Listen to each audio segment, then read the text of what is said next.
without further ado, we have Joe. Sorry, Joe. I was typing quick, and then I was trying to trying to eat before I did this. So this is actually Jose is not with us tonight. This is his brother Joe that will be talking with us, as you can see. Now Jose is here tonight, and I will get off our screen share tonight. I asked Jose to talk to us because he's always been one of my mentors. I think one of, if not the first state championship I ever did was with you. And it was you, me, and Cleveland, as a matter of fact. And as a matter of fact, it was a really bad game, wasn't it? Wasn't it like a really bad game with Chantilly and like they were getting blown out or something in the first half? I can't even remember what it was. It wasn't even a great game, but we had a great time nonetheless. But this is what you always see. And it's amazing how that smile can just put you at ease. I think if you worked on Jose's cruise, you come in, and if you're nervous, he finds a way to make you feel at ease. He's able to deflate almost every situation. And the key thing is, even though he rarely has to do it because of his game management skills, he also knows how to step up his game and deflate a situation and de-escalate things very quickly as well. A lot of background as a player, a lot of background as an official. And I think he's got some key insights here to share with us. All right. So Jose, thank you for being with us. Let's get a mic check. You good? Yep. Okay. Anybody hear me? There he is. All right. So at this point, I'm gonna go ahead and pull myself off a video and let you have the screen. All right. Excellent. Yeah, I just talk for a little bit first, then I'll throw up a couple of graphics here just to stir up some conversation. But hey, first of all, I think most folks that know me know that I definitely don't like talking about myself, and I'm definitely going way outside my comfort zone. But I'll just share a couple of things with you. And like I always tell, whenever I work the camps and whatnot, I always tell the guys, hey, what I'm going to share with you is what worked for me. You can give it a shot if you think it will, and adopt it if it does or not. It's all up to you, right? Uh, but the first thing I want to say is, my credo in life, really, not just on the lacrosse field, is basically to do the best you can and have faith in the outcome. And I apply that to almost every situation, every environment I find myself in, right? And that is not a way to, it's not a cop out not to do your best by any means, because you really should do your best. But it speaks more to my faith in anything. And I'll be the first to tell you, I do not wear my religion on my sleeves. Okay, so that's not the intent of this at all. I tell you what, on the lacrosse field, the one thing I'd like to stress is for everybody to consider is who is in charge of you, your emotions, right? Your thoughts, right? Your perception, right? Who's in charge of that? If it should be you, and if it's not you, then who and why? It should not be the coach. It should not be a parent. It should not be the players. It's you. You're in charge of yourself, right?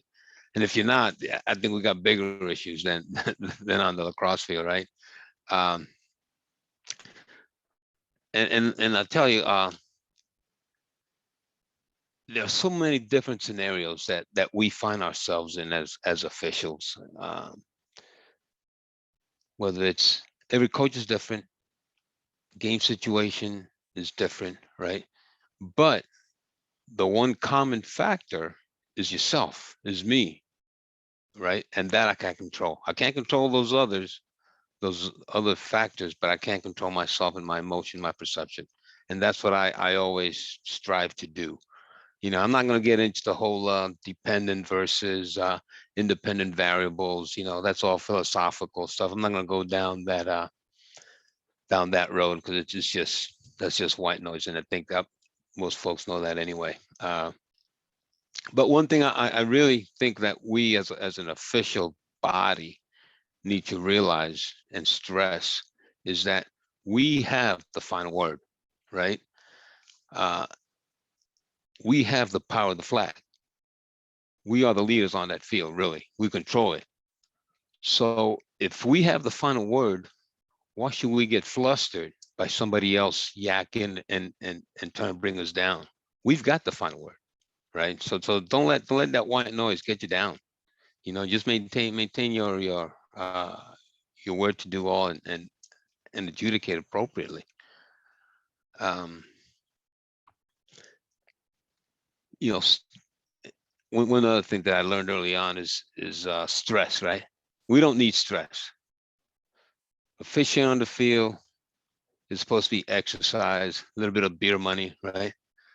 Or in my case, maybe a little bit of a chrome for my Harley money. But it's fun, it's exercise, it's health. We don't need the stress. I'm sure there's a lot of folks out there that can tell you all the different issues with stress and the adverse impact on the body, the mind, and so on and so forth.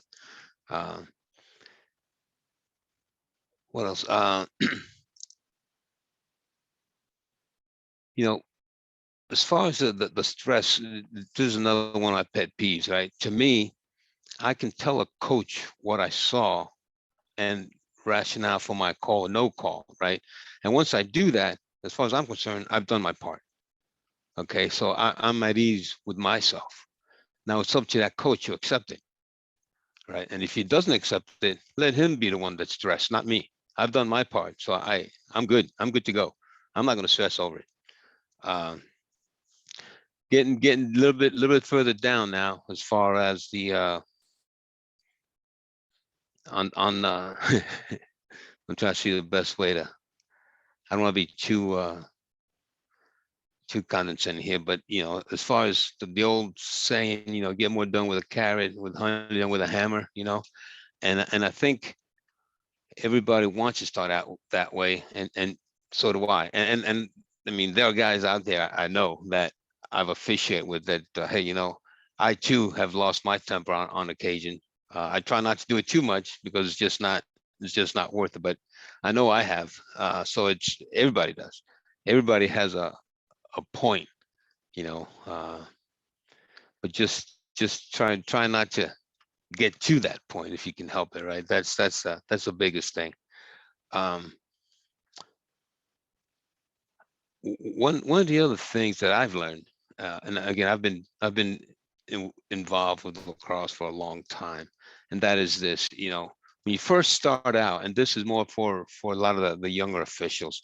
When you first start out, it's like the military. When you first start out, it's more hands-on. You're a doer. You're directing stuff, right? With more rank, more responsibility, more experience, you become more of a manager, become more of an influencer, right?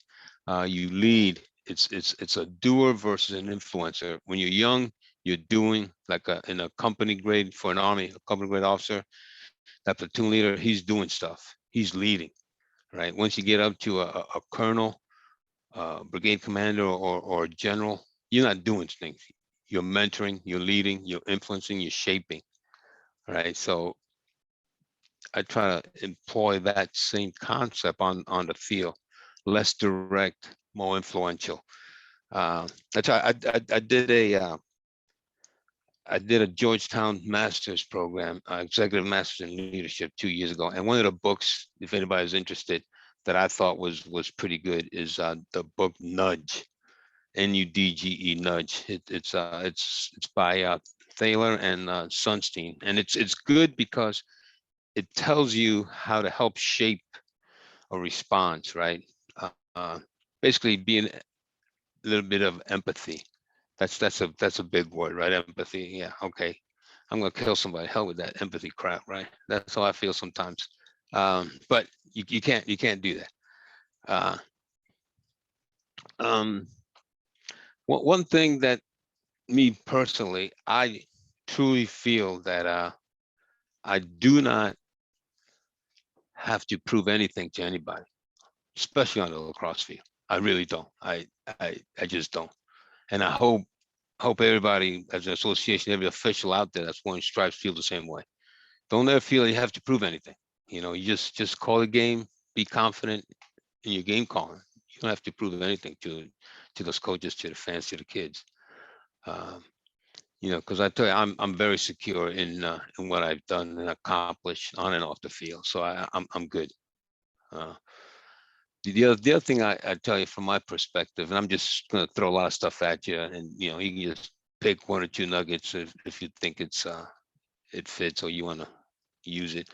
Um, I've always felt that no matter how good you are or how good I am or was, there is always someone who's better, stronger, smarter. You fill in the blank, right? It's just a matter of time. It's just a matter of time. Even when I was at the top of my game, I always felt there was somebody better. I just hadn't come across them yet. Okay, and that to me, it helped me stay grounded, and it keeps you humble, right? Because you know that. Uh, and like I've always said, there are those individuals who are humble and those that will be, right? And in my mind, there's no exception to that. I tell you, one of the other things that I like to use is the iceberg concept. Okay, so I'm gonna see if I can share this with you. Just stand by. Yeah. I'm pretty sure it's open for everybody to share, so I think you're good. Let me know if Okay. you don't see the option. It should be right down in the middle, right? All right. Can you see it? You cannot. Do you see the share screen at the bottom?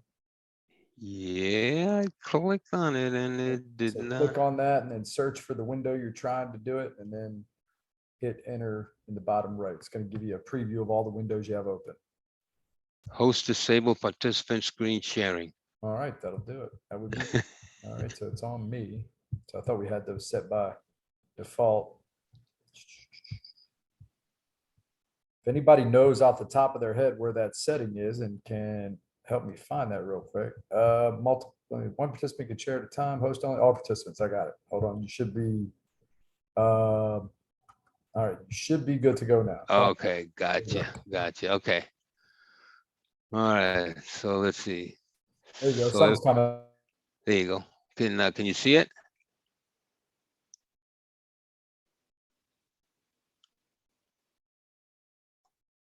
Can see it.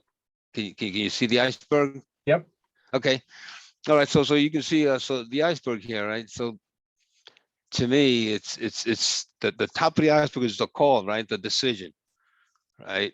And underneath the waterline is the background, right? So as a crew, in your initial stages of a crew, just and the pregame will help clarify this. But as a crew, generally speaking, the initial stages, as the R, you want to know from these FJ and the umpire what they saw, all the details and justification to make sure you agree with their call, with their decision, right? And then with confidence in that crew, then you don't need the parts underneath the waterline. You can just accept their decision. It's like, you know, like if you're refereeing with Pete Buchanan, right? So you know he knows his stuff, right? So he makes a call. You don't ask him, well, what did you see? Did you really see that? Was, you know, no, you don't do that because you got confidence in his ability, right? Now, if you're refereeing with a high school kid that's just starting, you might ask him improvement and make sure he got it right. So that's a little bit of as far as the team efficiency. And I can tell you one thing, to me anyway, your relationship with the crew impacts how you call a game. It really does. Because if you're frustrated with your crew, it's going to show. It will show in the way you officiate a game. If you're not comfortable and you feel you have to check the other crew members area, then something's going to fall through the cracks potentially. All right, so I just throw that out at you. And then the other piece I want to say is you don't always say what you're thinking, right? So here you go. So here's your dialogue with the coach. Again, the iceberg. So the top part is what you tell the coach or the player or the fans or whatever the interaction is, right? But underneath that's how you really feel, man. You want to tell a guy, you want you want to tell me, you want to give him a piece of your mind because that's how you really feel. But you're professional enough that you don't, and you know what the right thing to do is. So you do the right thing. You don't tell them how you feel. Tell them what you need to do to professionally. So yeah, I just throw that out at you, and we all do that. We all do that. And that's not being two-faced. It's not being dishonest with yourself. That's just being a professional.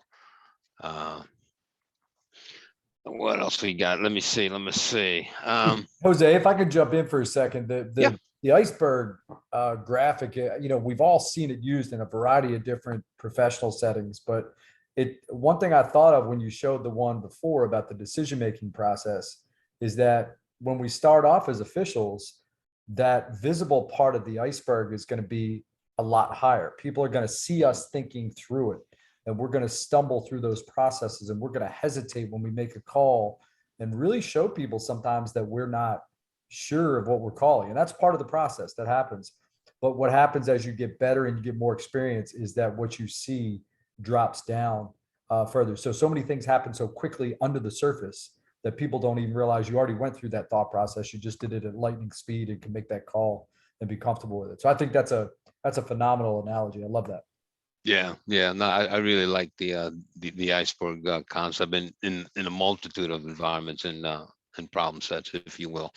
But so all these are just things for you to consider. Now, I know, just to me personally, I'll go into a little bit about myself as far as why am I able to keep smiling, right? And I just threw a couple of things on the page here. Just so you can see. So I mean, I hate talking about myself. I don't like bragging. But the biggest thing I like to say is, my family situation, right? I've got a great family, kids, grandkids. I've got no really issues. Everyone's doing well, it's healthy. And that second bullet, right? I don't know how many people know, but I was born in the Dominican Republic, and my parents came to U.S. when I was 4, and I did not join them in New York City till 2 years later, right? And in the DR, I was very, very, I was not born with a silver spoon. Let's just put it that way. I mean, I had pictures of me riding a tricycle, bare ass naked, right? That's the kind of environment I came from. I'm not sure that there's many that has stories similar. Dirt floors, outhouses, so on and so forth. That was just that's what it was. And then you fast forward. Go to West Point. Had some good options to go to school based on athletic abilities. Recruited by various schools. Decided to go to Army because I didn't want to be just a dumb jock in the Ivy League. My parents taught me well enough to realize that. So go to Army. And I tell you, I'll give you a quick sidebar. So at West Point, freshman year, I end up being a starter as a goalie. Right? It was, just like anybody else, you do the best you can, and the coaches make the call. But the downside, if you will, was the guy that I beat out was a captain, and he did not like it at all, having a freshman come in and beating him out. So yeah, he let me know that a couple of times, but that's okay. I mean, I played soccer, played lacrosse at Army, 8 varsity letters, captain of both teams, All-American in both sports. I'm in the Sports Hall of Fame with Bobby Knight, right, in 2008. So yeah, and it's all just a gift. It truly is a gift. That's how I view it. This other bullet here that you can see, from a military perspective, of Guatemala. I think I've mentioned this to a couple of folks. I was the first American soldier to graduate from the Guatemalan Kabil Corps, which is their ranger school, basically. I was a top graduate. Lost 40 pounds in 2 months, got leishmaniasis, got 2 experimental drugs, got parasites, amoebas, got the whole works, right? I also, when I was in Costa Rica, I had appendicitis, and they had to go in and remove my appendix. And I had to go to this little clinic, and I'm telling you, you wake up, I come out of an anesthesiologist with a nun praying over you. It is quite a sight, right? I'm not sure which side of the flowers you're on at that point in time. But here's one for you. So January 2011, everybody can, probably people can go look at their collection of Playboy magazine, right? So I'm in there by name and my picture in there. It's just the one with a Pamela Anderson on the cover, by the way. So yeah, so I made Playboy magazine. I should have gotten a tour of the mansion, but I messed up. I didn't.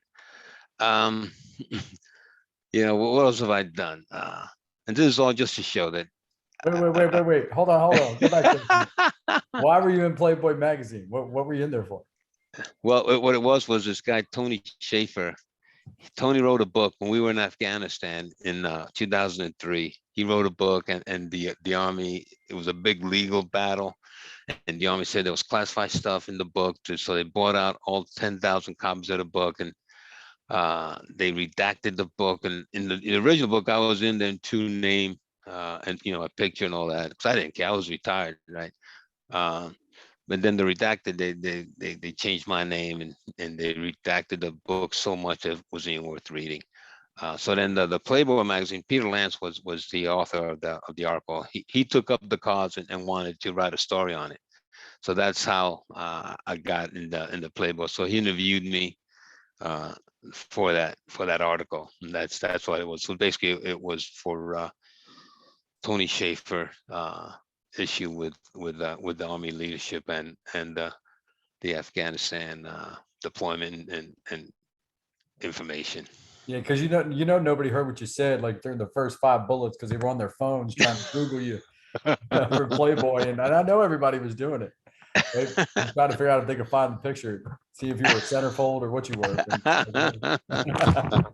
All right, that's a great story. Thank you. What else is there? So the other thing, so at this point in time, right? So I've done a lot. I've been to every continent except Africa, including Antarctica. So I've got nothing to prove. I've got very little to experiment, and still want to do some traveling and all that. So that's all good. I've got a high quality of life. Still able to officiate, run, play golf, ride my motorcycle, do some traveling. So it's all good. I've been blessed with good health. And then of course I'm in a good shape financially, right? So financially, I'm retired. I'm retired as an Army colonel, so I got that retirement, and then I'm getting ready to retire this fall from the government for a second time with GS-15. And oh, by the way, if I want to collect Social Security, that'll be three incomes. So yeah, so there's my life is stress free financially. So that's a big sigh of relief. Not having to worry about paycheck to paycheck, right? But I think the biggest factor is my faith. I think that's what really sets me on solid grounds. And that last bullet there, I think everybody has been through some tough times. Uh, and I can tell you this, you can look at, like an intersection, right? You drive through an intersection how many times in the morning, right? And then all of a sudden one day you hear about an accident and you say, wow, I just drove through that intersection 5 minutes ago or yesterday. And so in the back of my mind, at least, I think, well, I'm glad it didn't happen to me, right? So you say, why didn't it? So that's an answer that's a question that we all have to grapple with. So the bottom line is just be grateful, right? And focus on the positive, because this stuff can happen. And I know, like I said, everybody's been through hardship, but be thankful, be grateful, man. Don't dwell on the negative. I'll tell you what, the last thing I want to tell you, it's all about balance, right? So to me, there are four pillars, and here they are. So these are the four pillars in my life. It's family, there's faith, there's work, and there's fun. And I try and balance those four things. And the bottom there, it's that, to me, that's what I strive to be. Just humbly confident, you know. So yeah, so if you're confident and you're secure and you're well grounded, there's nothing to worry about. You can enjoy life, you can enjoy officiating, and nothing that anyone can say on that field can steer you off your position. So yeah, that again, that's how I am, and I'm not sure if some of you guys agree or what you think, but that's all I got, guys. Appreciate it.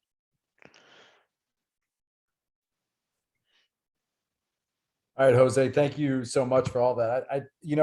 Obviously in my role, I get to know everybody probably a little bit deeper than a lot of other people do. And sometimes real life comes up, right? People have to come off games or things change, and I can tell you that without a doubt, when you've got those things that are not balanced in your life, it does affect your game and you can see it. And I know that it does for a lot of people as well. So I appreciate that. You mentioned something earlier that I have a question about. So obviously we all know that crew camaraderie and getting along with your crew and working together with your crew is key. So what do you do when you have a crew that maybe doesn't click? And how do you manage that, especially in situations where oftentimes you're working with different people all the time? We're not lucky enough to be able to schedule the way football does, where we work with the same 5 or 7 guys. So how do you manage that? What's the role for you as a referee, or even as an umpire or field judge when you're not the referee? Yeah, no, that's a good question. That does happen. And I tell you, uh, a lot of times I will try and stress, so especially if I'm the R, how we're gonna call it. But as we all know, right? So I don't like to call ticky-tack fouls. I think everybody knows me well enough, unless I need to because of the game's getting out of hand. So I like to let them play. But during my instruction, one of many points I tell, hey guys, the ticky-tack don't call. Just if it doesn't impact, don't call it, right? And then all of a sudden, one of the other official calls a ticky-tack foul. Well, guess what? Now we gotta change the game plan, right? And that's okay. That's the new standard for that game now, because we got to be consistent, right? So you just has to adapt as a crew, uh, and that's thing. You can either at halftime or timeout. You can. I would talk to the crew and say, hey guys, here's what I'm seeing. Here's what I think we need to do, and just talk it out with them. And most guys will respond fairly well. I've had good luck when I with the crews I've worked with, as far as trying to follow the game plan, if you will, from the officiating standpoint. But yeah, if someone doesn't, if they're not clicking, best thing to do is next dead ball situation, get together, say, hey, we got to tighten it up, we got to do this, got to do that. Don't necessarily agree with that call, but you're never going to do that in public. You got to support your official, right? Your fellow official, regardless if you disagree with them. Once the play is done and it goes on, it's hard not to, unless it's really, really bad, and you can stop it before the next whistle. Does that make sense? Yeah, I think that makes a lot of sense. And I think you are one of the masters of putting people at ease, I think, before a game starts. Sometimes a referee feels like their job is to be not necessarily dictatorial, but authoritarian is probably a better word. And that's really not the role. The role is to create a cohesive unit with whatever you were dealt as far as your crew that on that given day. And as we get to know each other and we see that a little bit more in the postseason, when sometimes you have more senior officials going into the deeper playoffs, we've worked together enough to know what to expect. And this is one of the things we try to explain when assigning like IAC games, and it takes a few years sometimes to get you experience. We know this from the college level. But I think the key thing is just you enjoy what you're doing. And I think we forget that sometimes. I think it is a challenge. We know that the parents in the stands and the coaches push us a little bit. I think we felt like we were going to be the way things were last year, where everybody was a lot nicer. And now we feel like everything's kind of back to the way it was, almost worse than 2 years ago. And we have to address it. We will address it. I'm working with US Lacrosse and a few other people to find some unique ways. Everybody wants to take this zero tolerance stand, which isn't practical. You can't kick everybody out of the game. That's never going to solve the problem. So we've got to communicate.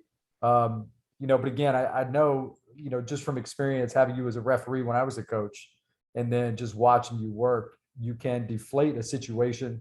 I think you're kind of a lot like Pete is. When you go over and talk to a coach, both of you walk away smiling. And that means that we've gotten back to the point to where you can do your job as a referee and they can do their job as a coach, and whatever was the issue is in the past at this point. So Yeah. Yeah. No, again, you can only tell that coach what you saw, and the rationale for your actions. and you've done your part as far as I'm concerned, you know, then the onus is on him to accept it or not. Yeah, John Rue wants to thank you for the goalie pointers that you gave to his son a few years ago, Josh. All right, if anybody's out there and wants to ask a specific question, Jose, feel free to open your mic and jump in. All right, everybody, if anybody's watching, it is 4-3 Delaware right now. Delaware came out to a 2 or 3 goal lead on Georgetown, and then Georgetown's been clawing back. So pretty common for a top seed to play a little slow. So for those of you, and that's a good They'll thing. come back. Yeah, it's a good thing to bring up for those of you that don't, you know, understand the way these games work. Sometimes when you're expected to win, that's a lot of pressure. You'll see this in a lot of games that we do. You'll see that a team that has beaten a team handily before, if that team is capable, they might come out, pump in a few goals before the better team realizes who they are. So, all right, again, anybody else want to jump in with a question? Or that was pretty thorough, and I think exactly, I know the content I was looking for and hope that you would deliver. So I appreciate the thoroughness and the thought put into those points, especially the play. You threw me with the Playboy one. I was one of the first people to start searching. I was like, all right, there's got to be. I better find. You got to send it. Do you have? You said you have a picture. Yeah, I mean, it's a pretty long article scattered throughout different pages within the magazine. That could be one of our recruiting tools. You kidding me? You know, referee, you get a Playboy. I can sell it like that, right? It's amazing what you can do, how you can spin things. So anyway. All right. Well, sounds like there are no questions out there. So want to thank you again for being with us. Thank you for the service to the association. You're obviously an icon and somebody that we all look up to and you know, turn to for advice and leadership. And you've done that, you know, for our country. You've done it for us as an association, and we just thank you for being a part of it. You make us better. So thank you for that. No, my pleasure. Thank you. Yeah. And thank all you guys for being part of these sessions this year. I think they've been good and they can only get better. We did a good job, I think, with our first round of them. And if you have any speaking interest or you have any ideas that you would like to see brought up or any topics you want to see covered, let me know and we'll go over it. I think we might need to go over some good off-season stuff at some point. How do you referee off-season games compared to when we're drilling mechanics down your throat? Come, you know, every spring, what happens when you have 6 games in a day? How do you officiate those differently, right? That may be a good conversation at some point that we can have before we get into the summer, but we'll see. Guys, best of luck this week. A lot of big games coming up. If you have any questions, feel free to reach out and have a good rest of your weekend and go watch the Delaware Georgetown game. Let's hope they continue to come back. It's 4-3 right now. All right. Have a good night.